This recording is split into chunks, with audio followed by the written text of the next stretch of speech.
Hi everyone. I believe that most people, it seems, have already finished the movie, watching the movie. So perhaps we should start just a couple minutes before. I am personally keen to start this conversation. This was definitely a powerful movie. On the one hand, it's very inspiring to see the outstanding courage and resilience of the Mi'kmaq fisher communities, but definitely super hard to watch sometimes the impacts of this. The authoritarian colonial legal systems, they are so clearly biased against indigenous peoples. The quote, "they have mistaken our kindness for weakness," is definitely a quote that will stay with me. It really resonated. So the movie really brings to life some of the things that we have been discussing, but what is at stake, right? So Sherry, let's start already our conversation. You have personally experienced some of the issues, some of the events in the movie, and have closely followed the Mi'kmaq fight for fishing rights. So I would like first to give the floor to you, if you could share your view on what has changed and what has been remained the same in the last 20 years of the documentary. Around 5 to 10 minutes, and then I will pass the floor to Kate Gunn. And we already have one question, but if you wanted to also start placing your questions in the chat, or as I mentioned, you can also turn on your mic in your video. So Sherry, could you share with us some of your views on what has changed and what has remained the same over the years, and what is your main takeaways from the documentary? Thank you. Wow. Well, it's been 20 years. Thank you for having me, and welcome everybody. This is a highly contentious issue, as you well know. It's been 20 years in the making. And in that film, I'm always shocked. I didn't know it. I didn't know it until many years later that I watched the film. There's a little clip in there, a very younger version of me at the APC, the Atlantic Policy Congress of Chiefs meeting. And I was saying, when it's a long, complicated story. To make a long story short, when after we had won the case and the 1760 and 61 peace and friendship treaties were upheld, that case was qualified. So you'll see Marshall 1 and Marshall 2, and never in the history of Supreme Court of Canada did they come and qualify that case. And a lot of this was in response to the violence and so forth, but a lot of it was in response to the industry. And so basically, it's a long story. I almost have post-traumatic stress every time I watch that, because we were in the thick of that in 1999 when the Marshall case was won. And a lot of my colleagues and other chiefs that were in that film have now passed on. So that gives you an idea. And I've seen the comment in the chat asking, where are those children now? Well, I can't speak for the children of the Listugush community, but basically, what we've seen in this past fall are children. They're children of parents that, they are the next generation, and trying to understand this. It's obvious that, there's one contradiction that I want to point out. You hear them talking about the food and ceremonial fishery. And this is such appealing words. What is this? Food for social and ceremonial purposes, or something like that. And that was based on a Sparrow case in 1990. And so what they basically did right there and then, they said, okay, if you want to fish for food, you can only fish for food. You cannot sell it. And so that left communities in the position that they could not afford the gas, the energy, and everything to go out on the water and fish for food for their communities. And so Bear River First Nation, which is where I'm from, we're very unique that we wouldn't sign those food fishing agreements. And so then we jump to 1999, 9 years later, and of course we won this commercial right, or a livelihood right. I don't want to say commercial, livelihood right. And basically, for the last 20 years, they have intimidated Mi'kmaq fishers, DFO and non-native fishers, intimidated them for either fishing their food and trying to sell it, or trying to enact a treaty-based fishery. And what's interesting is that I know with my own community, every time we try to assert a food fishery, and I'm a little bit worried about it right now with everything that's going on, but we had a really good system here that we would get accused for selling that. And so the community try to do it, take a communal approach. And what's so interesting that we would have DFO officers to keep telling us and say, you cannot sell. This is a food fishery. You cannot sell that. You cannot actually, commercial fishery and a food fishery separate. Little do people know, and I heard this in the court with my own years in 2013, is that those commercial fishery agreements are very much derived from the food fishery agreements.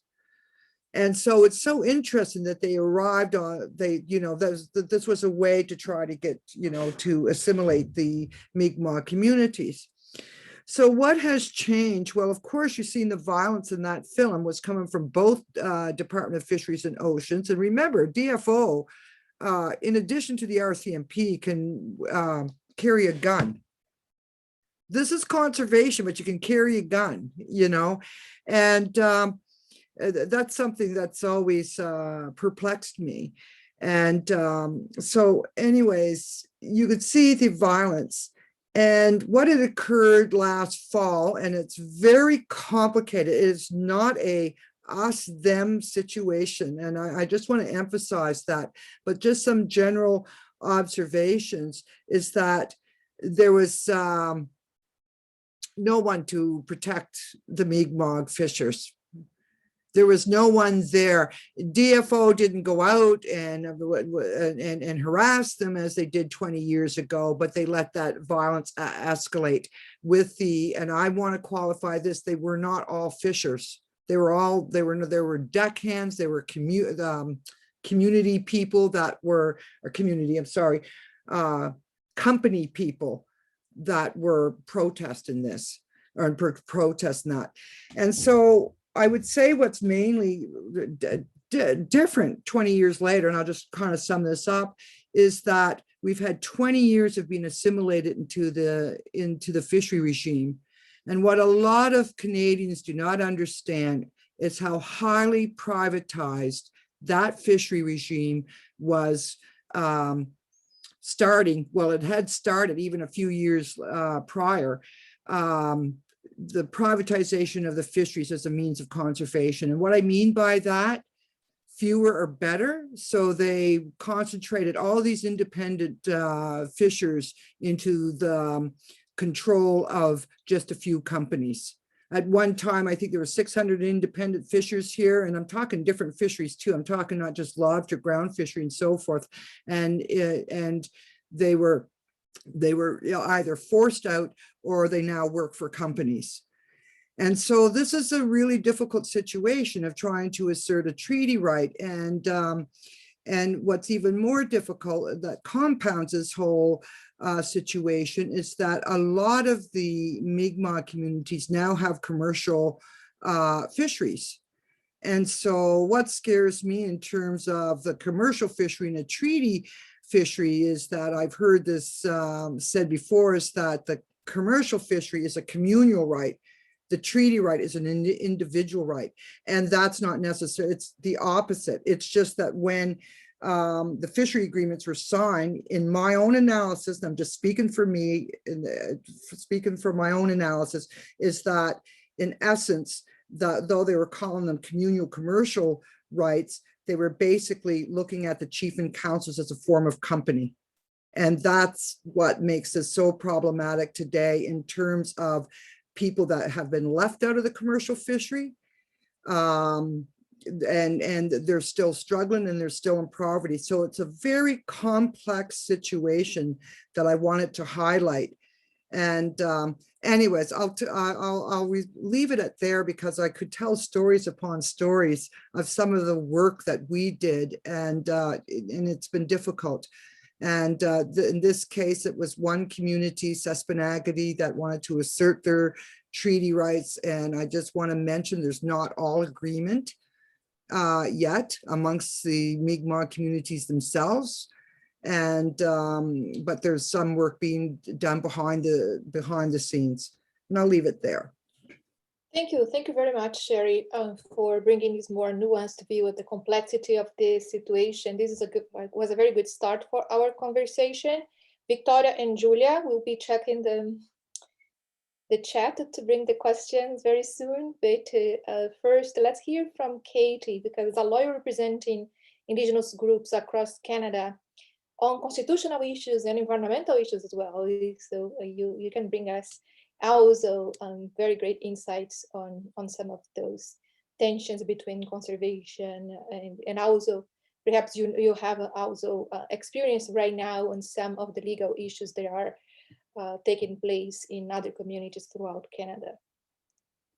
Yeah, thank you. And also just really great to be here and to be able to take part in this conversation.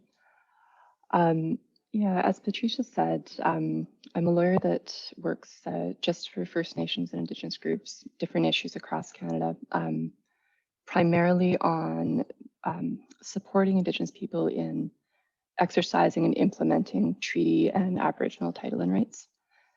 And we do work with communities right from BC to Nova Scotia, but as Sherry said, I know that the issues right now are really complex and nuanced, and I also want to really defer to Sherry's lived experience with it. So I think my thought today was just to draw a few connections that I saw from the video with some of the work that I've seen and some of the issues coming up just more broadly across Canada. I think one thing that really I noticed is that often when we talk about rights, and in court cases we hear about rights, it's presented as, like a right to hunt or to fish or to go out in the land or water to carry out that activity. And when I was thinking about the connections today with food sovereignty, I was reminded of recent conversations I've had with some clients who've really pointed out to me the importance of being aware of that connection between when you're exercising a right, it's not just a right to do an activity, it's also deeply and integrally connected to food systems and traditional foods as well. And so I think for myself and for others, being able to keep that connection in mind has been really valuable. And then in terms of some of the themes I noticed that seem to connect for me from the video, firstly, I'd say is just broadly a theme of the Crown's ongoing denial of Indigenous rights, and in particular, in this case, treaty rights. So, we know that Canada is built on a foundation of treaties that were intended to establish a relationship of peace and coexistence. And for many of us, including people like myself with a settler background, like our ability to live on this land is based on those agreements and in recognition that Indigenous peoples have cared for those lands for millennia, as opposed to seeing the treaties as a kind of historical artifact. They go right to the legitimacy of Canada as a country. But as we saw in the film and we see today, instead of acknowledging those treaties, there's been a long-standing pattern of denial and suppression on the part of the Crown. And it's striking that even in a case where those rights, although they don't originate from court decisions, they're recognized and affirmed through the Supreme Court, there's still a real absence, first of recognition on the part of the Crown, but real challenges just getting those rights enforced even when they're recognized at the highest court in Canada. A second theme that I noticed between the events right now and other parts of the country is around jurisdiction and kind of whose laws apply in what context. I see the treaties as an affirmation that at the time of contact, that even settlers recognized that Indigenous people were already using and controlling lands and waters in what's now called Canada. And of course, that's now recognized in Canadian law as well. But in addition to this denial of the role of the treaties, I think we also often see this, what is sometimes kind of colloquially referred to as the rule of law when there's conflict over resources. And when that comes up in the media, I often see that that's taken to mean that the same laws should apply to everyone. It's problematic for a lot of reasons, in part because it ignores and disregards the existence of Indigenous laws, including rights to care for and benefit from and conserve resources like fish. And it also highlights the fact that those laws are applied in such a deeply uneven way. So the example that comes to mind is how the heavily armed police and RCMP presence descended on the northern BC in 2019 and again 2020 in response to the Wet'suwet'en hereditary leadership blockade of the Coastal GasLink pipeline project. And then, over the course of the past number of months in the East Coast, we've seen different situations unfolding where that kind of state response has certainly not been invoked. And so I think there's real connections between industry and the Crown, and a pattern that is emerging, that where there's resources at stake, there are definitely different issues around how the rule of law is applied. And then the last connection before I turn it over to the group for further discussion is just around the incredible resilience and perseverance that I see from the communities that I'm lucky enough to work with and from the film, for sure. I think in some ways it's kind of disheartening because, as we all know, it's 20 years later and it's still a struggle, it seems, to move forward these critical issues. But at the same time, I know from across the country, there's so much commitment and perseverance to revitalizing Indigenous law and to continue to work to implement those treaties. And I think that's where moving forward will come from. So I'll leave it there. Thanks. Thank you, Kate. Victoria, you mentioned to me that you already have your own questions. And there is also a comment by Heather in the chat, but would you like to pose your question? Yeah, and maybe, yeah, maybe if they wanted to turn on the mic and the video and ask the questions, you can do that. Okay, go ahead. And I'll keep an eye on the chat. And if anyone has a question, you can also just raise your hand. And sometimes it's easier to voice it yourself. But I see that Kathleen asked a question that kind of talks about this gap. So us understanding what happened in the film and then what's been going on right up until, I guess, September, October of 2020. And I know that kind of when I was looking up and trying to find that middle part of the history, there's a lot that DFO is very vocal about the initiatives that they've kind of funded and tried to put together to bring people together for this. But I know that, Sherry, you've indicated that a lot of it has just been really an assimilation into the federal fishery program. And I know that from our discussion or from Angela's presentation yesterday, that basically the moderate livelihood right has really been relegated to the commercial fishing season. So if they're not operating within that window of time, then it's not been recognized. And I just wonder, have the Indigenous peoples in the area been forced to just fish during that short time frame over the last 20 years? And it was recently in September of 2020 when they asserted their right and opened their own commercial lobster fishery that things really picked up again. So maybe you could comment. Well, what had happened was that, and it's not just, it's anything, it's any land rights. Like, I want to go back just a second to Wet'suwet'en. Wet'suwet'en, the hereditary chiefs, it was their testimony that was accepted in the Dalhousie case in 1997, and that constituted this legal requirement for the government to consult with Indigenous peoples with anything that impacts their lands or territories. And ironically, they're not being acknowledged now. They are not the official chiefs. And I wanted to just clarify that point. But what had happened was they immediately went into treaty negotiations, and all of these commercial fishery agreements, which caused so much tensions in the communities, were supposed to be interim. And it came about about the year 2013 that the Mi'kmaq chiefs in Nova Scotia said, well, look, they don't even have a mandate to negotiate with us. So they went to the Supreme Court of Nova Scotia and filed an application that forced the DFO to go get a mandate. And so they had that mandate, and I kept asking from 2013 on, what's going on, what's going on, what's going on? And all these other things were in negotiations with corporations and so forth, mining, everything, you name it, that's been happening here. And the fishery issue, they finally tried to force it. I don't know all the intricate details and so forth, but it became clear that I think DFO or the government of Canada was quite comfortable in thinking that they had all of the communities assimilate into this fishery.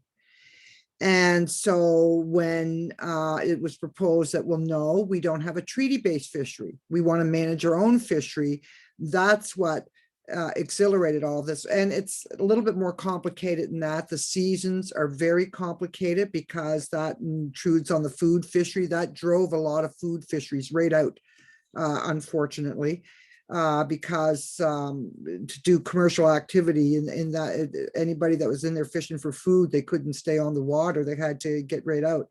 But so it's a really complicated thing. And one of the things I want to highlight is that, again, a lot of communities have commercial fishery agreements. A lot of those commercial agreements are I won't say even agreements, commercial fisheries now, because they say the agreements are no longer exist. So we become accustomed to fishing this way. And a lot of those commercial fisheries are conducted by both non-native and native fisheries. And you don't hear the criticisms of that. You don't hear any pushback on racism about Indigenous and non-Indigenous people fishing on commercial fishery boats. You don't hear that when it comes to that commercial fishery. And that's, I don't mean to sound pessimistic, but that's what sort of tells me that, oh, right, they got comfortable with assimilating us into the commercial fishery. You don't hear of the racism. In fact, there's partnerships all around Atlantic Canada in the commercial fishery. And Sasquatch itself has several commercial fishing agreements. And but you don't hear no criticism of that. However, when it came to grassroots people trying to assert a treaty right to fish, that's where the pushback comes, because I think it threatens that commercial fishery. I don't know if that answers your question, but I did see a note that the corporatization by Heather, corporatization angle seems to be really key and so emphasized in the media reports. And I definitely agree with that. There is so much more to this, and powers that be that are controlling this whole dynamic that makes it so difficult. And you know, the other thing that's quite complicated here is even the transparency and consultation with grassroots people. And I'll leave it at that. No, thank you. That really canvasses it. And so I guess maybe what you've said in my own words, and correct me if I'm wrong, but the agreements that are between like corporate commercial fisheries, and if they partner with Indigenous fisheries, those they don't really face a lot of issues with DFO, but if it's the Indigenous nation themselves that are asserting that right, then they get that pushback. And I think Ms. Desembrini touched on this yesterday as well, but and they talk about it certainly in the film, that the argument always seems to be conservation, conservation, conservation. And I know that one of the fishermen gave a figure saying that when it's 5,600, it's conservation, and that's for us, but when it's 240,000, then that's just their livelihood, and that can go ahead. So there definitely seems to be a different standard whenever it is Indigenous fishermen trying to assert their right. And I see that Kathleen has also followed up asking, Sherry, are you saying that in the commercial fishery, the racism and harassment is still happening, but under the radar? Question. I'm saying it's very complicated. It's greed and racism. It's the intersection of those two. And I know I keep saying it's complicated because it's been really hard for us to even wrap our head around, but it's there. I'm not saying it's not there, but I'm saying it seems to be more intense when companies that own a lot of the fishery now are involved. That's when it seems. And if you know, so it's there. But however, again, I want to point out, you never hear this. And and it's not just company, I'm talking about non-native and native fishermen that fish for companies, but also fish for First Nations. You never hear of this race issue. Do you understand what I'm trying to say? So when it's not going against the norm, it's you don't hear of racism. When it comes, you know, against the regulatory regime, that's when you see it. And it's not as simple as us and them. There's a mixture of people on both sides, I would say. And I hate to even say that dichotomy is that it's quite complicated. And that was the unfortunate thing about how the media portrayed this, because I had hundreds of media contacts wanting me to comment on this, and I just didn't, because I wanted the chiefs to get a chance to catch their breath as well. And basically they wanted to focus on the violence. And I'm not saying that that's not important. That's extremely important, but there's a bigger, probably even more common amongst all small scale fishers, if they looked at that closely, is the corporatization and the commercialization. It's the same way with farming. It's the same way with any other type of resource extraction and so forth. It's different contexts, but it's corporate control. And I'm not sure if Kate can comment on this, but my suspicion has always been that where the breakdown comes, well, what has happened is that the federal government has unloaded, and provincial governments, their responsibility to consult with First Nations or corporations. And a lot of Indigenous communities, I will say, kind of prefer that. But what happens then? Corporate law kicks in. And that's where the confidentiality comes in. And we all know how it's difficult it's to unreveal the inner goings of companies and so forth. And then the leaders themselves are not allowed to consult with their own constituency because of confidentiality requirements and so forth of what things are going on in negotiation. And so anyways, it's a mess. And I have to put faith in the youth, and I have to put faith into the ceremonial people and so forth that still have some type of, how can I say it, some guidance on terms of Indigenous laws, Mi'kmaq laws. And I do see a little bit of resurgence in that, but not in practice yet. But hopefully that we'll be able to reassert those, which I think is going to do everybody justice. But unfortunately, this whole notion of poverty, and my friend Mi'kmaq that was in that film, and it's getting out of poverty doesn't mean we want to be equal to corporations, but we sure as heck deserve some type of alternative vision of Indigenous economies, and particularly in relation to the treaties. I'll leave it there. I'm getting too worked up now. Do you want to comment on this, Kate, or should we move on to other questions? Yeah, I can just briefly, I mean, I think I'd echo what Sherry had said, but maybe just to pick up on a couple of the points. I think that some of the the responses that we see that are kind of particularly aggressive on the part of governments, I'm thinking again of Wet'suwet'en and what's happening on the East Coast, often seem to happen when Indigenous peoples are not seeking permission and just seeking to implement rights, title, treaty rights outside of the existing regulatory process. And so, you know, as Sherry's kind of touching on, where there may be less pushback, where there's opportunities to kind of fit into a commercial regime that exists and is sanctioned by DFO, where it's a group that might want to do it completely differently. I think it's almost sometimes perceived as like an existential threat to the state on its different levels. And the other thing I noticed too, in terms of the similarities, to the extent there are, between the Wet'suwet'en situation and this one, is that with both of those, you know, there are cases, and with Wet'suwet'en, the Delgamuukw case, and with this one, the Marshall case, where there's significant support in the law for the position of the Indigenous parties, and yet this huge gap in the ability to actually enforce those rights. And then I think the last thing I was just going to touch on briefly, because I know Sherry mentioned it, was around consultation and moving towards having third parties carried out, which is, you know, definitely something that happens.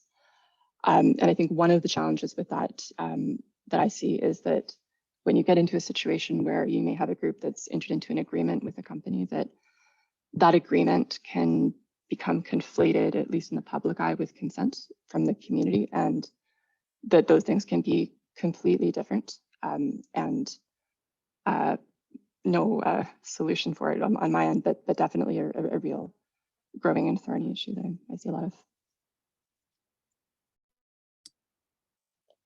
Well, we have still a few comments on the chat. Oh, Sarah has a question. Sarah, you can ask your question. Thanks. So it's going to be an observation question, because I'm still kind of working through it. When I teach my my section on Indigenous food sovereignty and food security in my food law class, we talk about the Marshall case, and it comes kind of late in the semester when we've already talked about a lot of barriers that exist for small scale producers kind of outside of a context of Indigenous food systems. So the idea that comes up about subsistence versus commercial use is one that I think like the connections show up for students immediately. So you know that you can't sell meat from an animal that you've slaughtered on the farm. It's only for your personal consumption. The second you want to sell it, it has to kind of go through all of these processes. Same thing for milk and lots of animal products. And so this distinction between personal consumption and then commercial production, and then the subsistence and the commercialized kind of is there in their minds. But there's of course like a very important difference, which is that, you know, in one case, there are, you know, constitutional rights kind of protected, or in theory, we should be protecting those rights. There are Supreme Court decisions that should be ensuring the realizations of these rights. And I think that, you know, when you were talking about kind of the way in which force is used, and the kind of when the state comes in and to enforce these things with violence is going to be different. But I was just wondering if you had some reflections, because I think about this when my students observe these patterns where there's kind of a lot of similarities at a time where we're really trying to think about what is unique about the kind of the challenges for Indigenous food sovereignty. And so I kind of also worry about conflating these two things, and the similarities on the one hand, but at the same, and the corporatization and all of that, but at the same time, really making sure that those remain different or distinct. And I was just wondering if you had some kind of thoughts or reactions to that. Yeah, it's tough. That's a tough question, because just to, you know, if I was to reassert the way, well, I live in a community that's just so highly dependent on moose and on fish and everything, you know, it's our food system is so diverse. It's not just on one, whereas other Indigenous people might be solely agriculture, but we live very much in the subsistence. It's a balancing act. And how can I put this? You know, it's the same thing in conservation when you have this, what they call fortress conservation, or there's no human foot footprint conservation. We find environmental agencies will be willing to cooperate with us insofar that if we want to harvest anything, no, can't do that, because there's this notion of this human hierarchy that's above nature. And that so to preserve nature, well, let's remove the human. And what happens is, like, I'm giving you another extreme on here. What happens is that it becomes another form of land and ocean grabbing, because when you don't have that no human footprint, it really displaces Indigenous people from both, from, you know, if you want to talk about commercial activities and their subsistence fisheries.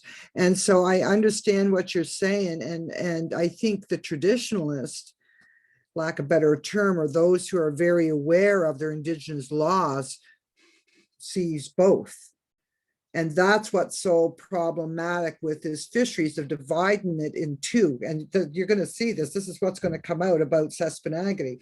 And dividing it into two. And I understand what they're trying to do, but at the same token, our people aren't that way. And if we were living by our Indigenous laws, we'd be able to sustain ourselves, make a livelihood, but without that, ironically, DFO always says in the name of conservation, but without that over exploitation. And there's an elder here, Elder Albert Marshall, who always says that, you know, we take our gifts from Mother Earth, or we take our gifts from the land and water, but we have an ethical responsibility to take those gifts, share those gifts, but not at compromising the integrity of the ecologies that support those gifts. So yeah, and it's been very difficult with trying to get fish and the complexities of that on the agenda of Food Secure Canada and so forth. They've come a long ways, but even food sovereignty, Indigenous food sovereignty in general. So I think there's some parallels, but there's some differences as well. I don't think that answers your question. That probably made it even more complex, but I seen Priscilla on here earlier, and she has a fantastic book out on Indigenous food sovereignty.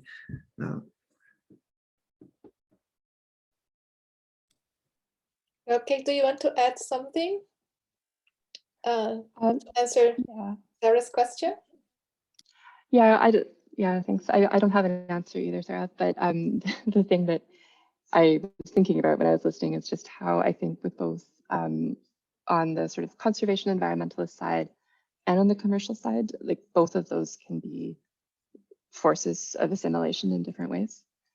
And that kind of finding that middle ground when we're talking about rights is very challenging. I don't know the correct answer, other than that there's clearly the potential for both of those streams to become ways that would I guess seek to co-opt or take from in Indigenous practices. But I think mainly when I was thinking about rights, that it's not just about the rights, but that the rights exist to protect the continued existence of Indigenous societies and practices and laws. And so as much as if we're trying to find that kind of piece that's not all like a kind of Western white environmentalist bent and not the kind of assimilation through corporatization piece, maybe the part of that is really kind of zeroing in on what those practices and laws are.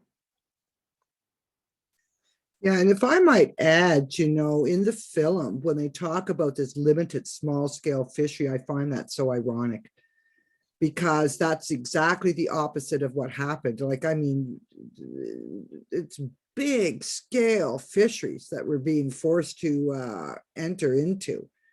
And I just want to draw everybody's attention to as well, even though they try to limit it to developing countries, but there is some, they're voluntary, but it was, you know, and ironically, it was Indigenous and non-Indigenous fishermen that collaborated in getting these passed because Canada was dragging its foot on it at the FAO, international fisheries level, is the voluntary small scale fishery guidelines, which my work with the WFFP, it took 7 years to have that. It's not perfect, but to have that passed. And in there, we managed to get Indigenous in there and gender in there. And we were fought by like states like US, New Zealand, Canada, the typical ones, Australia, and some other states as well for even putting that wording in there. But I would really encourage anybody to look at that. And it took a human rights-based approach, and it's really supportive of small scale fisheries.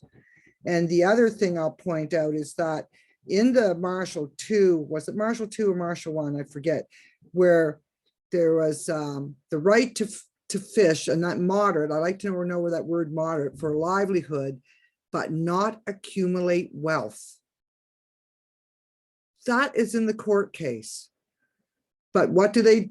They assimilate us right into the most, privatized industry that's become the most privatized industry. And so a couple of the films there that was done by my colleague, Martha Stegman, The End of the Line, I would, this was done in 2007. I would watch that first, then I would watch In Defense of our treaties, and then what's common in both of them. Because The End of the Line is about driving the last of the handliners out of the fishing industry. Thank you so much, Sherry. Julia, you have a question for our discussants as well? Yes, so I thought it might be helpful if you could just speak to maybe the treaties. So I know obviously on the East Coast, it's the peace and friendship treaties. But I wonder, Kate, I know you said you work with Indigenous groups across the country, and I wonder how different treaties, especially the more modern treaties, may change the dynamic or situation. And yeah, like a very brief overview of that, if you could provide, that would be helpful maybe. Yeah, sure.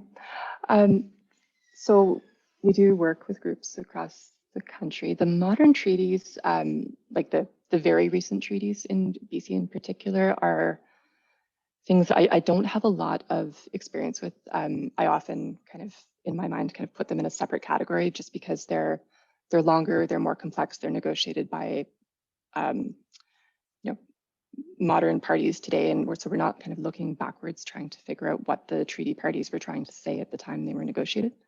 Whereas other treaties, in particular, like the numbered treaties for the middle part of Canada that were negotiated, say, the decades immediately before and after Confederation, tend to be very, very short. And so a lot of the court cases around treaty rights and interpretation of treaties is trying to figure out what was actually meant or promised or agreed to outside the written text of those treaties, and what the context of oral negotiations and promises were. The treaties that I'm talking about in the numbered treaties are different from the peace and friendship treaties in the East Coast in that they're relatively more recent, and that they, by and large, have written English text that refers to the lands being ceded and surrendered, as opposed to just an agreement of peace and friendship. But I would say uniformly, every community that I've spoken with, their oral history and understanding of those treaties is an agreement to share lands and resources and not to surrender lands. So one of the biggest issues that we deal with is just that huge disconnect between what the Crown says in terms of the English version of the treaty and what that says, and what the Indigenous parties to those different treaties understand that relationship to be. Thank you. Thanks. Well, while we wait for more questions, I have another question for you. At the end of last year, I think it was around December, Alanis Obomsawin, the director of the documentary that we watched, gave an interview to CBC, and she was asked if she had any hope. in her comments was that despite what was happening in Nova Scotia, that she felt like that we were in a different place. So some victories had been won and we had moved forward, although of course not close to where Indigenous peoples would like, of course. But what is your take? Do you see that despite all the things that you have shared with us, all the frustrations, the problems, the complexities, if we are at least moving slowly forward, and if you have any hope, or if you see a lot of just fierce struggle ahead of us? It's for both. Is that for Kate or for me? It's for both, but you can start, Sherry. Well, I'm really super worried right now on one hand, but I'm also inspired by our youth on the other. I'm super worried because right now with that Bill C-15, there's a domestication of the UNDRIP and the Universal Declaration on the Rights of Indigenous Peoples. And I'm afraid, you know, I was trying to put a resource. I'll have to redo that. I sent it to somebody instead of everybody.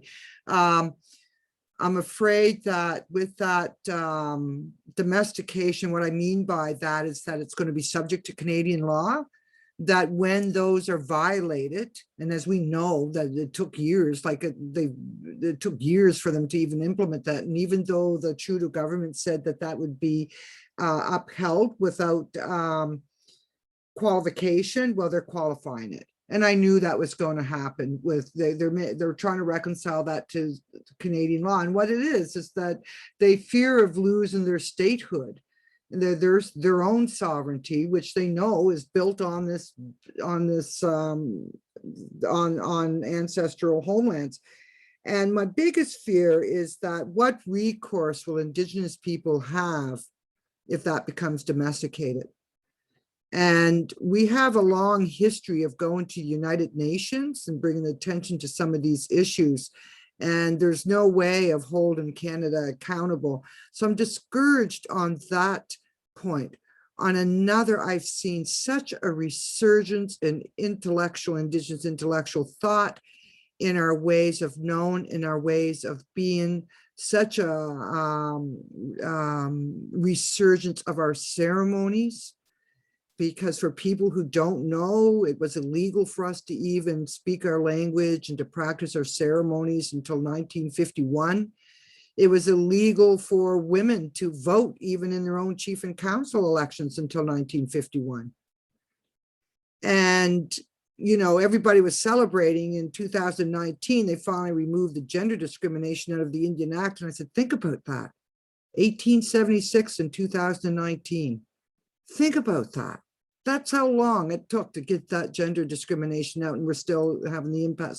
So I've mixed feelings, but as I'm getting older and trying to be a little bit more wiser, I'm just so inspired by the youth. And I don't think they are going to sit by. I really do not think they will. And in fact, why this is so important about this resurgence of Indigenous laws and ways of being is that I think it's all Canadians and Indigenous people, the youth, will be looking for what did our politicians, what were they doing? Why didn't anyone stand up for this? And they're going to see all kinds of evidence, because at some point, look at the pandemic, at some point, we're going to be wanting to know what some of those small scale operations were, what were some of those laws and so forth, to kind of restore the balance between, you know, the natural ecologies and the human ecologies, which are so interdependent. And so I'm a little bit discouraged, but I'm very optimistic as well. And I have to be so careful because I have a 20-some-year-old daughter. I have a granddaughter that's going to be turning 16. And when I teach young folks, you know, how do you encourage them to problem solve in this day and age without discouraging them? And I'm just so pleasantly surprised by their resilience, and they have a stronger base than I ever had when I was young. So, and that's kind of philosophical and abstract and out there, but that's how I feel. Well, that was the nature of the question. Thank you. We really appreciate. Kate? Yeah, I mean, the question was, is there any hope? That was kind of the. How do you I think, personally yeah. feel? Yes, I was just sharing with you what Alanis Mhm. Obomsawin Yeah. shared about her own feelings, and I know that this is very subjective, but how do you feel Mhm. from your perspective of a lawyer working on for Indigenous peoples? Yeah, I think, I mean, I'm always like surprised surprised and inspired by the patience of the communities I work with, and not in the sense of patience of not doing anything, but just the patience and perseverance to keep moving things forward. So as much as that, like the lack of change can be discouraging, I think that alone, when I think about it, does feel hopeful. And I think the other piece that I think about in terms of hope is that I think there's more happening in terms of education, starting, you know, right from elementary school for non-Indigenous people right now. I think there's obviously a lot of ways that will be improved. I hope there's all kinds of ways that could change, but I mean, looking back at my own high school and elementary years, like it was not that long ago, and it was like literally nothing. And so being able to just even watch like my older child who's 9 yesterday going for a school field trip to learn about Indigenous plants, like that's not something that I would have done at that time. So I'm hoping that you know, younger generations who are not Indigenous will also be able to pick up on some of this work and you know, play a role in that process too.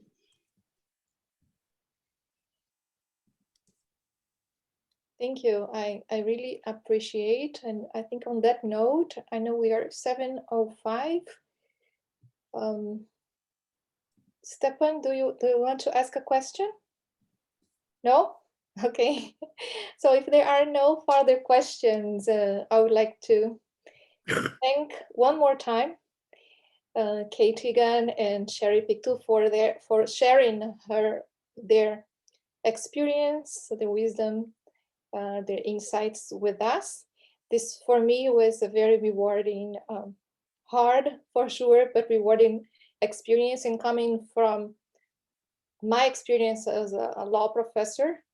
I've seen many other law schools now having more Indigenous legal traditions courses, efforts to bring more law students. There are more Indigenous legal scholars and professors. So I am in a moment of a hope, but cautious hope, let's say, because I know how many obstacles are there. But thank you so much for staying with us until this late time here in in Eastern Canada. Thank you so much, Sherry and Kate, again, and I will see you all tomorrow for the continuation. We start at 9 a.m., am I right, Victoria? Pacific time, noon Eastern time. So have a good night or a good afternoon and night, everyone, and I see you tomorrow. Thank you for having me. It was nice meeting you, Kate. You too. Thanks, everyone.